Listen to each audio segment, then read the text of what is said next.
Uygur Hareketi, Uygur Araştırmaları Merkezi, Dünya Uygur Kongresi ve Uygur Akademisi temsilcileri dün Türkiye Büyük Millet Meclisi'nde ziyaretlerde bulundu. Uygur Hareketi Başkanı Ruşen Abbas, Uygur Araştırmaları Merkezi Başkanı Abdülhakim İdris, Dünya Uygur Kurultayı Sözcüsü Erkin Emet ve Uygur Akademisi temsilcilerinden oluşan bir heyet, Türkiye Büyük Millet Meclisi'nde AK Parti ve İYİ Parti milletvekillerini ziyaret etti. Ziyarette Doğu Türkistan'da yaşanmakta olan Uygur soykırımı konusunda bilgilendirme ve istişarelerde bulunuldu. 12 Temmuz'da ABD Temsilciler Meclisi bünyesindeki ABD-Çin Stratejik Rekabeti Özel Komitesi, Çin Komünist Partisi'nin inançlılara yönelik tehdidi dinler arası bir tartışma başlıklı bir tanıklık duruşması düzenledi. Toplantıya ABD-Çin Stratejik Ortaklık Komitesi Başkanı Mike Gallagher başkanlık etti. Gallagher açılış konuşmasında Çin Komünist Partisi Sincan'da soykırım yapıyor. Tüm suçların en ağır suçunu işliyorlar. Ayrıca Uygurları ve diğer etnik grupları hedef alan kronik kültürel soykırım uyguluyorlar. Sincan'da, Şangay'da, Pekin'de ve diğer bölgelerde dine karşı savaş yürüten Çinli liderlerin itaatkar ve özgür ruhlu insanlarla savaştıkları için bu savaşta başarısız olmaları kaçınılmazdır, dedi. NATO liderleri Litvanya'nın başkenti Vilnius'taki 2 günlük zirvelerinin yarısında yayınladıkları bir bildiride Çin'in belirtilen hırsları ve zorlayıcı politikalarıyla ittifakın çıkarlarına, güvenliğine ve değerlerine meydan okuduğunu söyledi.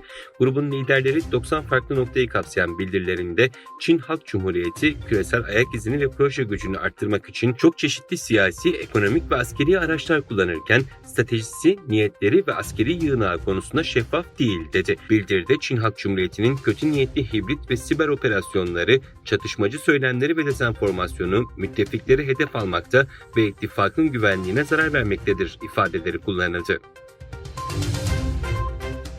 Çin'in ihracatı Haziran ayında geçen yılın aynı dönemine oranla %12,4 azaldı.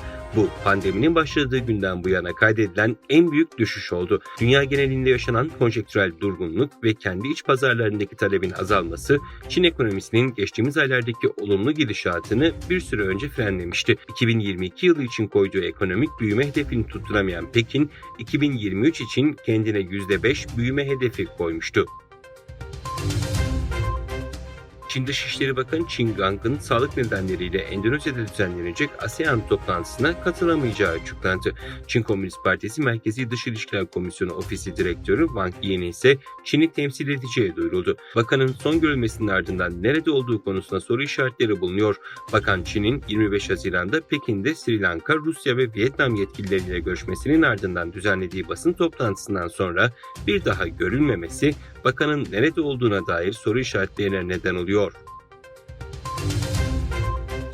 Türkiye-Çin İş Konferansı'nın birincisi 100'ün üzerinde Türk ve Çinli iş insanlarının katılımıyla Salı günü İstanbul'da düzenlendi. Türk medyasının haberlerine göre Dış Ekonomik İlişkiler Kurulu ve Türk Sanayicileri ve İş İnsanları Derneği tarafından düzenlenen bir günlük konferans, dijital dönüşüm ve geleceği tasarlamak ana temasıyla gerçekleştirildi.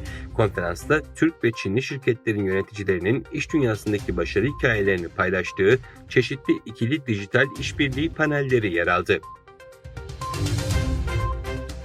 ABD Başkanı Joe Biden, Türkiye'nin İsveç'in NATO'ya katılımını desteklemeye devam edeceğinden ve F-16 savaş uçaklarını satabileceklerinden emin olduğunu belirtti.